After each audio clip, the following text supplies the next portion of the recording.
മുൻപ് പറഞ്ഞ ഏതെങ്കിലും നിലപാട് പിന്നീട് ഒരു കുറ്റബോധം ഉണ്ടാക്കുന്ന ഒരു കാര്യമായിട്ട് മാറിയിട്ടുണ്ടായിരുന്നു? ചില സ്ത്രീകൾക്ക് വേണ്ടി നമ്മൾ ഒരു നിലപാടെടുക്കുമ്പോൾ പിന്നീട് അത് വേണ്ടിയിരുന്നില്ല എന്ന് തോന്നാറുണ്ട്. അതിൽ അമ്മ അസോസിയേഷനിൽ മുൻപ് സ്ത്രീകൾ നേതൃത്വത്തിൽ വരട്ടെ എന്ന് ആഗ്രഹിച്ച് അതിനെ ഉയർത്തിപ്പിടിക്കുന്ന രാഷ്ട്രീയം വളരെ വ്യക്തമായിട്ട് പുറത്തു പറഞ്ഞ ഒരാളാണ് ഭാഗ്യലക്ഷ്മി. അവരുടെ നിലപാടുകൾ എന്ന് പറയുന്നത് എപ്പോഴും സ്ത്രീകൾക്കെതിരെ തന്നെയാണ് എന്നുള്ളത് അവർ വീണ്ടും വീണ്ടും ബോധ്യപ്പെടുത്തണം. സ്ത്രീകളുടെ ശത്രു എപ്പോഴും സ്ത്രീകളായിരിക്കും എന്നുള്ളൊരു തോന്നൽ സമൂഹം പലവട്ടം പറഞ്ഞിട്ടുണ്ട്.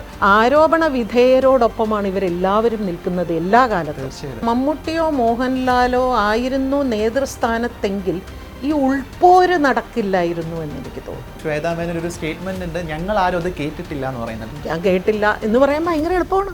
ആ മെമ്മറി കാർഡിൻ്റെ ഇഷ്യൂ വന്നപ്പോൾ ഞാൻ സ്വകാര്യമായിട്ട് ഞാൻ അവരോട് പറഞ്ഞതാണ്, അത് പറയൂ, അത് എടുത്തു എന്നുള്ളത് സത്യമാണ്. റിയാലിറ്റി ഷോയുടെ ഭാഗമായിട്ട് പ്രവർത്തിച്ച അല്ലെങ്കിൽ അതിൻ്റെ ഭാഗമായിരുന്ന ഒരാളാണ്. വല്ലാത്തൊരു ചിലപ്പോൾ ഞാൻ എന്നിങ്ങനെ എനിക്ക് തോന്നി.